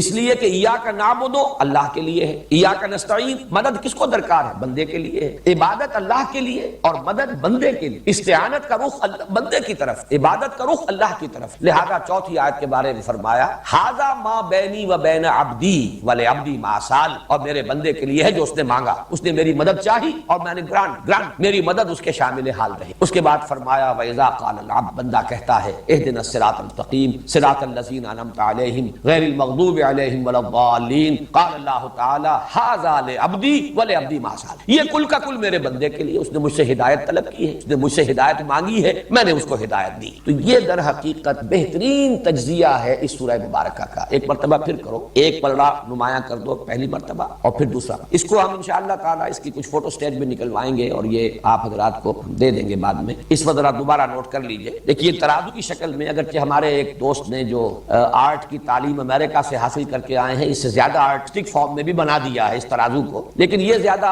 سمجھ میں آنے والی بات شاید عام لوگوں کی زیادہ نزدیک ہو. ذرا پہلا پلڑا رکھو نا، ادھر لاؤ. دیکھیے یہ جو ترازو کی ڈنڈی ہے، اس کے درمیان میں یہ واو لگا ہوا ہے اوپر. یہ گویا کہ اس ترازو کی مٹھ جس کو کہ پکڑا جاتا ہے، ترازو کو جس سے پکڑا جاتا ہے، جس سے وہ ہینگ کرتا ہے. اس کے ادھر وہ آدھا حصہ ہے ڈنڈی کا ایاک نعبد، اور اس کے ساتھ وہ 3 زنجیروں سے پلڑا ہے. یہ 3 آیات ہیں، الحمدللہ رب العالمین الرحمن الرحیم مالک یوم الدین. ابھی ادھر ہی رکھو نا، کہاں لے کے جا رہے ہیں؟ ذرا اور اوپر. یہ نصفھا لی، اسی لیے اس ترازو میں آپ نے دیکھا کہ ان تینوں آیات کو میں نے لکھوایا ہے نیچے سے اوپر کی طرف. ان کا رخ کدھر ہے؟ یہ تینوں آیات جا کر جڑتی ہے ایاک نعبد. ان تینوں آیات کا منطقی نتیجہ یہ ہے الحمدللہ رب العالمین الرحمن الرحیم مالک یوم الدین. ان تینوں کا منطقی نتیجہ ایاک نعبد. اے اللہ ہم تیری ہی بندگی کرتے ہیں، تجھ ہی سے مدد مانگ، نہیں تیری ہی بندگی کرتے ہیں اور کریں گے. اب دوسرا پڑھنا لاؤ وَإِيَّاكَ نَسْتَعِينُ، اور ہم تجھ ہی سے مدد چاہتے ہیں اور تجھ ہی سے مدد چاہتے رہیں گے. اس کی پھر آیات میں نے لکھوائی ہیں اوپر سے نیچے، اس لیے کہ یہ اس کی تشریح اور تفصیل ہے. اهْدِنَا الصِّرَاطَ الْمُسْتَقِيمَ صِرَاطَ الَّذِينَ أَنْعَمْتَ عَلَيْهِمْ غَيْرِ الْمَغْضُوبِ عَلَيْهِمْ وَلَا الضَّالِّينَ. یہ 3 زنجیریں ہیں جن سے یہ جو استعانت والا پلڑا ہے اور ہدایت طلب کرنے والا پلڑا ایاک نستعین کے ساتھ چلے. اب دوبارہ غور کیجئے جو اس کے اوپر عنوان قائم کیا ہے حضور کی نقل کردہ حدیث قدسی. اللہ تعالیٰ کا مان قسمت الصلاۃ بینی و بین عبدی نصفین، میں نے تقسیم کر دیا ہے نماز کو اپنے اور اپنے بندے کے مابین آدھا آدھا، 2 نصف. اور اس قدر مکمل تقسیم ہے یہ کہ واو درمیان میں ہے اور اس واو کے ساتھ ایک ڈنڈی کا ایک سائڈ، ڈنڈی کا دوسرا سائڈ، ایاک نعبد و ایاک نستعین. اور یہ 3 آیات الحمدللہ رب العالمین الرحمن الرحیم مالک یوم الدین اور ایاک نستعین کے ساتھ اهدنا الصراط المستقیم صراط الذین انعمت علیہم غیر المغضوب علیہم ولا الضالین. بس ایک فرق نوٹ کیجئے کہ یہ جو دعا ہے اصل نماز، اس لیے کہ نماز کا اصل مفہوم کیا ہے. نماز کے بارے میں یہ تھوڑی سی وضاحت میں کر دوں. صلاۃ کا لفظ جو ہے اس کا لغوی مفہوم تو ہے سب سے زیادہ حرارت حاصل کرنا، آگ تاپنا. اس سے اصل مقصود کیا ہے یہ میں پھر کبھی اس کو کسی اور موقع پر تفصیل سے عرض کروں گا. اس وقت ہمارے مضمون سے یہ بات ذرا زیادہ ہٹ جائے گی. لیکن اس سے جو مراد لیا گیا ہے صلاۃ سے، الصلاۃ والدعاء، یا صلاۃ کے معنی ہے متوجہ ہونا، اور یہ صلاۃ کا لفظ دونوں طرف استعمال ہوگا. بندہ متوجہ ہوتا ہے اللہ کی طرف تو دعا درخواست اپنے لیے کچھ مانگنے کے لیے، لہذا بندے کی طرف سے جب صلاۃ کا لفظ آئے گا تو دعا اور کچھ طلب کرنا، درخواست. بندہ جب متوجہ اللہ جب متوجہ ہوتا ہے بندے کی طرف، عنایت شفقت رحمت، یہ عنایت شفقت اور رحمت یہ اللہ کی صلاۃ ہے، اور دعا اور اللہ سے درخواست کرنا اور مانگنا یہ بدلا. اسی لیے صلاۃ علی کا لفظ آئے هو الذی یصلی علیکم وملائکتہ. اہل ایمان اللہ تم پر جو ہے متوجہ ہوتا ہے اپنی عنایتوں کے ساتھ، اپنی رحمت کے ساتھ، اپنی شفقتوں کے ساتھ. یہی ہے جو ہم کہتے ہیں اللہم صل علی محمد وعلی آل محمد. پروردگار بھیج درود، کیا مانی؟ اپنی رحمتیں، اپنی شفقتیں، اپنی عنایتیں نازل فرما محمد صلی اللہ علیہ وسلم. لیکن بندے کے لیے جب لفظ آئے گا تو لفظ توجہ جو ہے وہ گویا کہ مشترک ہے، اور نماز کا افتتاح جو ہے وہ بھی اسی کلمے سے ہونا چاہیے انی وجہت وجہی للذی فطر السماوات والارض حنیفا وما انا من المشرکین. بندہ متوجہ ہوگا تو اللہ سے مانگے گا، دعا کرے گا، استغفار گا، اللہ سے سوال کرے گا. اسی لیے میں نے وہ نام آپ کو گنوائے. یہ سورت جو ہے سورت الدعاء ہے، یہ سورت الصلاۃ، سورت السؤال، یہ سورت المناجات. تو اس نماز کا اصل حصہ جزو لا ينفك بلکہ اصل نماز یہ سورہ فاتحہ ہے. فرق یہ ہے کہ اس مصحف کا اختتام ہوتا ہے معوذتین پر، وہاں پر قل کا لفظ آیا ہے، قل اعوذ برب فلق، قل اعوذ برب ناس. یہاں قل کا لفظ، بلکہ یہ کہ دعا گویا کہ تلقین کر دی ہے اللہ نے، اور اس کا جو اصل اصل سبب ہے وہ میں اپنی اگلی بحث میں بیان کر رہا ہوں، لیکن اس وقت اس تجزیے کے حوالے سے چند مباحث ہیں جو اختلافی ہیں، ان کو ذرا اچھی طرح سمجھ۔ پہلا اختلاف یہ ہے کہ آیت بسم اللہ سورہ فاتحہ کا جز ہے یا نہیں۔ اس میں بھی مدینہ، بصرہ اور شام کے قراء، قرات خود اپنی جگہ پر ایک بہت بڑا فن ہے، ان کی رائے اور امام ابو حنیفہ کی رائے یہ ہے رحمہم اللہ، ان تمام ائمہ قرات پر بھی اللہ کی رحمتیں ہوں، امام ابو حنیفہ پر بھی اللہ کی رحمتیں ہوں، ان کی رائے یہ ہے کہ آیت باللہ صرف سورۃ النمل کا جز ہے، جہاں حضرت سلیمان علیہ السلام نے جو خط لکھا تھا ملکہ سبا کو، اس میں انہ من سلیمان و انہ بسم اللہ الرحمن الرحیم، باقی کسی سورت کا یہ جز سورہ فاتحہ کا بھی جز نہیں ہے اور کسی سورت کا جز نہیں ہے، یہ صرف تبرک کے طور پر یا سورتوں میں فصل کرنے کے لیے یہ سورت جو ہے مصحف میں درج کی جاتی ہے، یہ آیت بسم اللہ، لہذا اس کی گنتی بھی نہیں ہوگی، شمار میں بھی اس کو بار بار نہیں لایا جائے گا، اور کسی بھی سورت کا یہ جز نہیں، سوائے سورہ توبہ کے ہر سورت سے پہلے یہ صرف تبرک کے طور پر اور ایک علامت کے طور پر کہ یہاں ایک سورت ختم ہو گئی دوسری سورت شروع ہو رہی ہے تو درمیان میں سورت یہ آیت درج دی جاتی ہے، ورنہ یہ کسی بھی سورت کا جز نہیں۔ یہ رائے ہے مدینہ، بصرہ اور شام کے قراء، اور یہی رائے ہے امام ابو حنیفہ رحمہ اللہ۔ دوسری رائے اس کے بالکل برعکس مکہ اور کوفے کے قراء اور ائمہ اربعہ میں سے امام شافعی کی رائے یہ ہے کہ یہ ہر سورت کی جزو ہے، چنانچہ سورہ فاتحہ میں بھی اس آیت بسم اللہ کو شامل کیا ہے۔ یہی وجہ ہے کہ آپ نے دیکھا ہوگا کہ ہمارے ہاں جو مسلک سلفی مسلک ہے اہل حدیث حضرات، وہ جب جہری رکعت میں کوئی امام قرات کرتا ہے تو آیت بسم اللہ کو بھی وہ بلند آواز سے عام طور پر حنفی جو ہے اس کو پڑھتے ہیں شروع کی پہلی رکعت میں، لیکن یہ کہ وہ اخفاء کے ساتھ پڑھتے ہیں، لیکن یہ کہ ان حضرات نے چونکہ وہ اسے سمجھتے ہیں کہ یہ اس سورہ مبارکہ کا جزو لازم، لہذا وہ جب جہری قرات شروع کریں گے تو بسم اللہ الرحمن الرحیم الحمدللہ رب العالمین الرحمن الرحیم، یہ صرف اختلاف جو ہے میں اس لیے بیان کر رہا ہوں کہ اس کی جو اصل بنیاد ہے آپ پر واضح ہو جائے، ورنہ ان چیزوں کی قطعاً کوئی ہے، لیکن یہ کہ علمی طور پر یہ مسئلہ جان لیجئے، میری رائے اس میں امام ابو حنیفہ کی رائے کے ساتھ ہے، یہ سورہ فاتحہ کا جز نہیں، اور مجھے اس پر جو انشراح حاصل ہوا ہے وہ اس حدیث قدسی سے حاصل، قسمت الصلاۃ بینی و بین عبدی نصفین، وہاں تو بات شروع ہو رہی ہے الحمدللہ رب العالمین سے، اس میں بسم اللہ کا پہلے ذکر ہے، اس اعتبار سے پورا انشراح صدر ہے مجھے کہ آیت بسم اللہ سورہ فاتحہ کا جز نہیں ہے، سورہ فاتحہ شروع ہوتی ہے الحمدللہ رب العالمین۔ دوسرا جو اختلاف ہے وہ اس سورہ مبارکہ کی تعداد آیات کے بارے میں، تقریباً اس پر اجماع ہے اور اس حدیث کی وجہ سے اجماع ہو جائے گا لا محالہ، سبع من المثانی یہی ہے، تو جب سبع من المثانی یہ ہے تو 7 آیتیں ہیں اس کی، اس میں کسی شک و شبے کی گنجائش نہیں رہی، لیکن میں آپ کو صرف یہ چونکہ شاذ آراء بھی موجود ہیں لہذا وہ بتا رہا ہوں، بعض لوگوں کے نزدیک 6 آیات، وہ آخری جو 2 آیات ہم سمجھتے ہیں عام طور پر صراط الذین انعمت علیہم غیر المغضوب علیہم ولا الضالین سے ایک ہی آیت شمار تو گویا کہ اب وہ 7 کے بجائے 6 رہ گئے۔ ان میں سے بعض حضرات وہ ہیں کہ جو ان دونوں آیتوں کو ایک شمار کرتے ہیں لیکن آیت بسم اللہ کو شامل کر لیتے ہیں، پھر 7 ہو گئی، آیت بسم اللہ الرحمن الرحیم ایک آیت، اس کے بعد الحمدللہ رب العالمین دوسری آیت، یوں اگر شمار کریں گے تو آخری 2 آیتیں جو ہیں ان کو اگر ایک شمار کر لیا جائے صراط الذین انعمت علیہم غیر المغضوب علیہم ولا الضالین تو پھر تعداد وہی 7 رہتی۔ بعض حضرات یہ جو درمیان والی آیت ہے، یہ جو ڈنڈی ہے اس ترازو اور اس میں یہ بات نظر آ رہی ہے کہ یہ 2 مکمل جملوں پر مشتمل ایک آیت، ایاک نعبد مکمل جملہ ہے، ایاک نستعین مکمل جملہ، درمیان میں حرف عطف، بعض حضرات اس کو 2 آیتیں شمار، اب 2 آیتیں شمار کر کے پھر اس کی تعداد جو ہے 8 بن جائے، اور جو حضرات آیت بسم اللہ کو بھی شامل کریں گے اور اس کے بھی 2 آیتیں مانیں گے ان کے نزدیک تعداد 9، یہ ہے شاذ آراء 6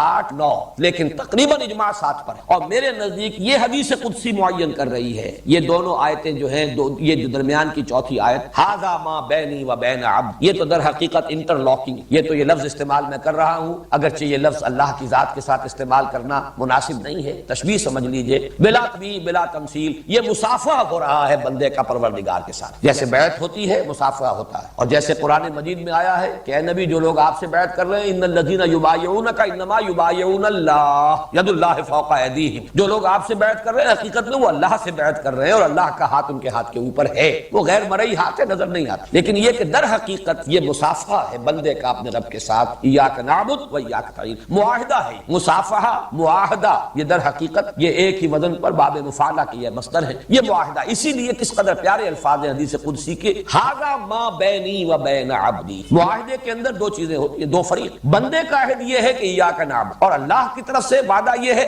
ہدایت میرے ان علینا للہدی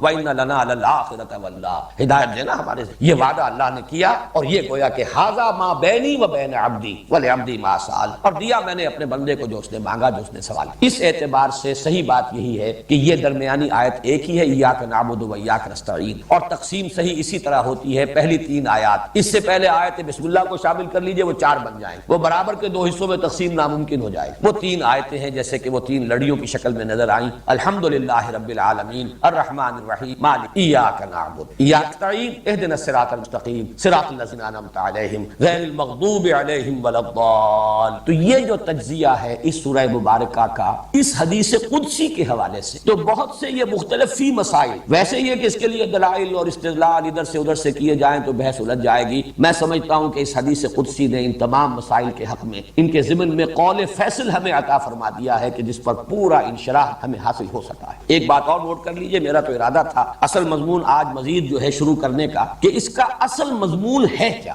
یہ تو در حقیقت قرآن مجید کے حکمت اور فلسفے کے لیے جڑ اور بنیاد اور اساس کا درجہ رکھتا ہے۔ القرآن کیوں ہے، اساس القرآن کیوں ہے، لیکن یہ کہ اب اس کا وقت آج نہیں ہے، وہ تو انشاءاللہ کل کریں گے۔ لیکن ایک ذرا اس کا نحوی تجزیہ بھی کریں۔ پہلی 3 آیات اگرچہ صرف پہلی آیت میں 2 الفاظ بھی مکمل جملہ بن جاتے ہیں، الحمدللہ، یہ جملہ اسمیہ خبریہ بن گیا، جملہ مکمل، لیکن اس کے بعد پوری 3 آیتیں آپ پڑھ جائیے، یہ اسی کے ساتھ شامل ہوتی چلی جائیں گی، علیحدہ جملہ کوئی نہیں آیا۔ یہ کہا جا سکتا ہے کہ یہ تینوں آیتیں ایک ہی مکمل جملہ بن، الحمدللہ رب العالمین الرحمن الرحیم مالک یوم الدین، کل حمد اللہ کے لیے جو تمام جہانوں کا رب ہے، جو رحمان ہے، جو رحیم ہے، جو جزا و سزا کے دن کا مالک۔ یہ تمام جو آ رہا ہے رب العالمین، یہ بھی اللہ کا بدل ہے یا اللہ کی صفت۔ الرحمان اللہ کی صفت دوم، الرحیم اللہ کی صفت سوم، مالک یوم الدین اللہ کی صفت چہارم، یہ تمام صفات ہیں۔ اصل میں در حقیقت ایک ہی جملہ بنے گا، الحمدللہ رب العالمین الرحمن الرحیم مالک یوم۔ اسی طرح پڑھ رہا جو دوسرا ہے ترازو کا، اس کو لیجئے، اہدنا الصراط المستقیم مکمل جملہ ہے، لیکن اگلی 2 آیتیں اسی کے ساتھ جڑیں گی تو جملہ بنے گا، ورنہ وہ اپنی جگہ پر مکمل جملہ نہیں ہے، وہ اسی کے ساتھ۔ جیسے کہ میں نے آپ کو سورۃ العصر کے ضمن میں بتایا،